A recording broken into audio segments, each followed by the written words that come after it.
Kikubor ka Batesi TV. Lawan Rashapi taka Frank Motors, the all-new Altros.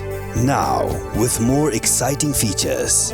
Ka any ride, ka app ban book taxi bat bike, ban pensuk ya ka let kawan katkum ka jingdon kam jongpi, namar bangi nyokor ya ka por jongpi. Download ya ka nika app naka Play Store. Ka IZ Group of Institution Bangalore, kadai ka college babatam na banta ka jingpuli nursing but paramedical course, hospital training, Thmu scholarship but 6% ka kam, haki hospital bahedo ha India but shabari.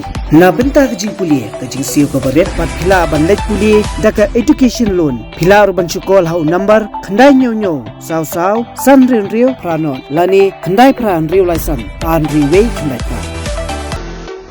Hatu pikwa baki janjong pikin kuit bha benar kam daka Oswell su hilaban yo na barok kidukan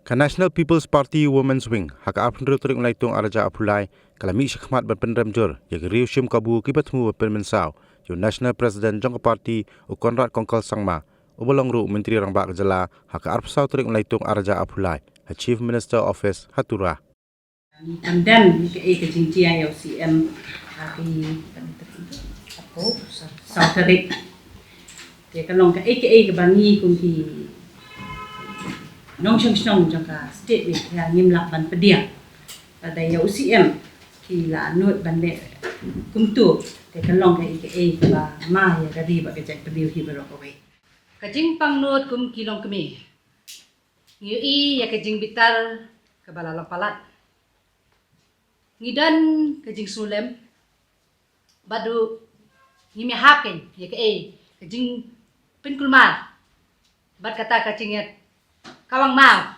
mo ka bampai se ru menteri rang ba jongi ula ai jing keren ru hatura badu asngap ru ya ki pai ba halor kamat baki dawa ni kerpat ki kon samla sobha bad ya ki ru pai ba jong ka jala baro bangi nyawat kilat kiliti da ka ba cecai walera en ro ka ba pensusi ya ka jalapat bat ya usu emro hadel habot bat ki badan lang bat ni na ka women's wing NPP East Khasi Hills ni su sorong ya ka jing i jingai ba ka jing tresitam jong menteri rang ba jong i Conrad Sangma na ka benta kalaway bat ka roy kapar jong ki samla bat ka jalahi barok way.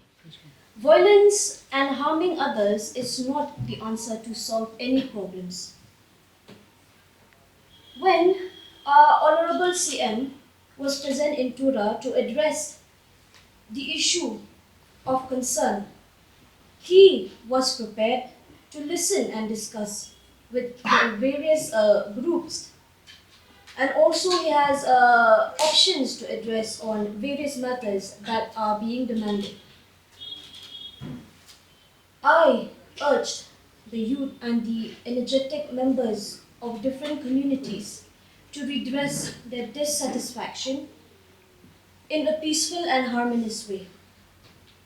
Of course, we all demands for various community needs that will become an important part of governance. But this act that took place on 24th July evening is not in a peaceful way.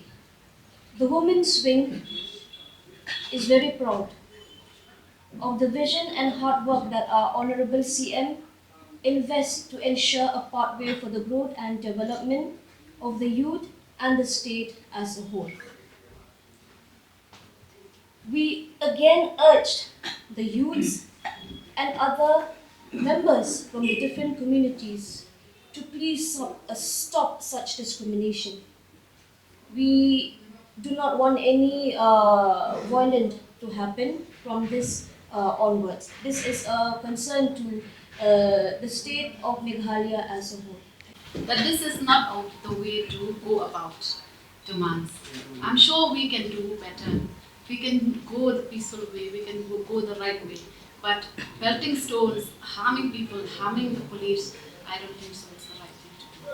So we as women feel that it is not right. We urge the people to please calm down and let's do this the right way. Dah kat usip ni sangin ala balik untuk Teka tayo gawin ka bangin kwa ban khat din ka conference ka long bangin khat ikikon samla jungin khamta mi ki samla jung ka state hibar away ban inda perkhat shwa ka eka bangin le namala da jai yaki tu ki kun ki balik meeting hatu kaski thai ka kami ka ban yam la pa po yen tingi ke pa yaki kon samla jungi habangi le jakanu ka jaka la da dan manuru bapan shit ne bapan ong ni le da ka ka kam ka bamla ban pediang ngim dei ban le ko magita ki jaka tang kata ka bangi snow nakaliang ka jungi kungki women swing jong ka NPP